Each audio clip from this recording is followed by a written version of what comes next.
Hello বন্ধুরা, আমার ছাদ বাগানে তোমাদের সকলকে স্বাগত। আমি আমার ছাদ বাগানের পার্ট 3 অর্থাৎ তৃতীয় ভিডিও নিয়ে তোমাদের সামনে এসে উপস্থিত হলাম। তোমরা দেখতে থাকো আমার তৃতীয় ভিডিও। আমি আস্তে আস্তে সমস্ত কিছু আলোচনা করব আমাদের তৃতীয় ভিডিওতে।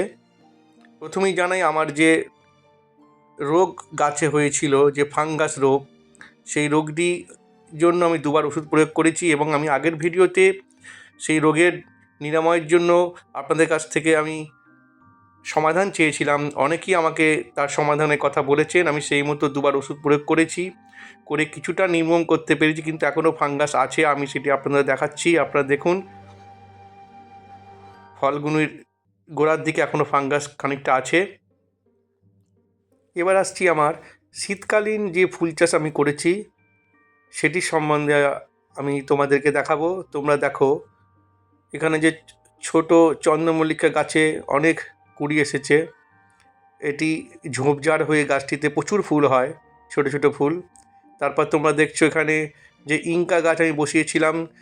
তোমরা যদি ভিডিওগুলি দেখে থাকো তাহলে বুঝতে পারবে সেই গাছগুলি আজ কত বড় হয়েছে, এবং ডগের কুড়ি কেটে দেওয়ার জন্য তার সেই গাছগুলি ঝোপঝাড় হয়েছে এবং কত আশেপাশে কুড়ি আরও সৃষ্টি হয়েছে, এবং গাছগুলি কত বড় হয়ে গেছে। মাত্র 15 দিনের ভেতরে গাছগুলি এত বড় হয়েছে। আমি আজ সেই গাছে পরিচর্যা করব এবং কীভাবে করব সেগুলিকে তোমাদেরকে দেখাবো। এই দেখছো যেখানে আমি যে ডালিয়া গাছ, ওই ডালিয়া গাছের ড্যাপিগুলো কেটে দিচ্ছি। এখানে ইঙ্কা এবং ডালিয়ার গাছের মধ্যে দুটো তফাৎ আছে, যেটি হচ্ছে ইঙ্কার ডগের কুড়ি কেটে দিতে হয় ঝোপঝাড় করে প্রচুর কুড়ি আনার জন্য, কিন্তু এখানে ডালিয়া কী করতে হয়, ডালিয়ার ড্যাপি কাটতে হয় যাতে মেন কুড়িটা খুব সুন্দরভাবে প্রচুর বড় আকৃতির ফুল প্রদান করতে পারে।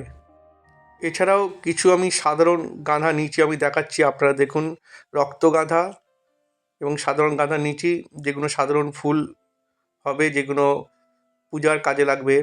এটি বড় আকৃতির একটি চন্দ্রমল্লিকা, তার মেন ডগ কেটে দেওয়া যে যাতে ড্যাপিগুলো বেশি করে বেরোয় এবং সেই ড্যাপিগুলোতে বেশি কুড়ি দিতে পারে।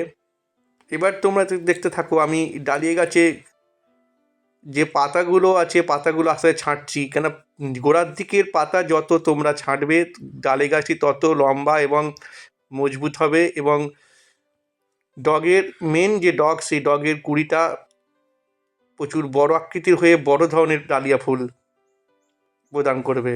এই ডালিয়া গাছের পাতাগুলি সঠিক সময়ে সঠিকভাবে কাটতে হবে। তোমরা দেখতে থাকো এবং দেখো যে আমি সব পাতা কিন্তু কাটছি না, যেটুকু কাটা প্রয়োজন সেটুকুই কাটছি। গাছের পরিচর্যার, এটা ডালিয়া গাছের পরিচর্যার একটা দিক। আমি আমার মতো করে খুব ছোটোবেলা থেকেই এই ডালিয়া, ইঙ্কা, চন্দ্রমল্লিকা শীতকালীন ফুল আমি চাষ করি। তো তোমাদের যদি ভালো লেগে থাকে তোমরা অবশ্যই লাইক এবং কমেন্ট করে জানাবে। এবার দেখো আমি কিভাবে মাটি পরিচর্যা করছি। যেহেতু 15 দিন হয়ে গেছে, তো আমি গাছের গোড়ার মাটিগুলো একটু আলগা করে দিচ্ছি, মাটিগুলো খুঁড়ে দিচ্ছি যাতে মাটির মধ্যে অক্সিজেন সরবরাহ ভালো হতে পারে। এই মাটি এইভাবে প্রত্যেকটা টবের মাটি খুঁষে দিতে হবে, এবং খুঁষে দিয়ে আমি ঠিক করেছি আজ আমি তাতে সার প্রয়োগ করব। সার অর্থাৎ খোলের জল। আমি সাধারণত বাদাম খোল ব্যবহার করি। বাদাম খোলের সেই বাদাম খোলটিকে আমি 5-6 দিন যাবৎ ভিজিয়ে রেখেছি, এটা পচে গেছে এবং সেটি আজকে আমি এই টবে ব্যবহার করব। তোমরা দেখে থাকবে আকাশে মেঘ জমা হয়েছে সকাল থেকেই। রবিবারের আকাশ মেঘে পরিপূর্ণ। এই মেঘের জন্য ঠিকমতো পরিচর্যা করা যাচ্ছে না গাছের। আমি আবার তোমাদেরকে আগের ভিডিও বলেছিলাম যে আমি যেমন ফুল গাছের চর্চা করতে ভালোবাসি, ফুল গাছ বসাই, ঠিক তেমনি আমি শাক সবজিও চাষ করব, এবং সেটি আমি পরের ভিডিও দেখাবো। তো আমি তৃতীয় ভিডিও পার্ট 3তে আমি তোমাদেরকে দেখাচ্ছি। আমি আবার গাছের টব এখানে তৈরি করছি, যেখানে তোমরা দেখো যে সেখানে আমি কিছু কপি চারা, ফুলকপি, বাঁধাকপি, টমেটো, কাঁচা লঙ্কা বেগুন, ব্রোকলি ইত্যাদি টব আমি তৈরি করে রেখেছি। আবার তৈরি হচ্ছে, তৈরি হলে আমি নেক্সট ভিডিও তোমাদেরকে দেখাবো। এই দেখো আমার মোটামুটি সমস্ত গাছের গোড়া মাটি আলগা করা হয়ে গেছে, এবং সাইডে তোমরা দেখতে পাচ্ছ কিছু পলিথিনের ব্যাগের মধ্যে মাটি রাখায়, যাতে আমি সহায়তা ফেলবো।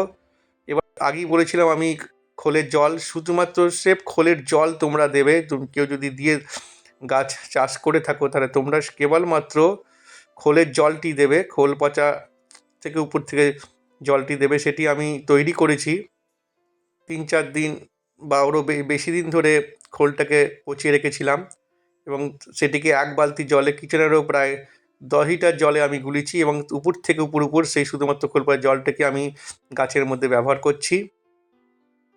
মেঘলা থাকার জন্য টবের মাটি একটু ভিজে ছিল, যার জন্য আমি বেশি পরিমাণ জল দিতে পারছি না। জলের পরিমাণটা তোমাদেরকে বুঝে নিতে হবে, যেরকম মাটি থাকবে সেরকম তোমাদেরকে জল প্রয়োগ করতে হবে।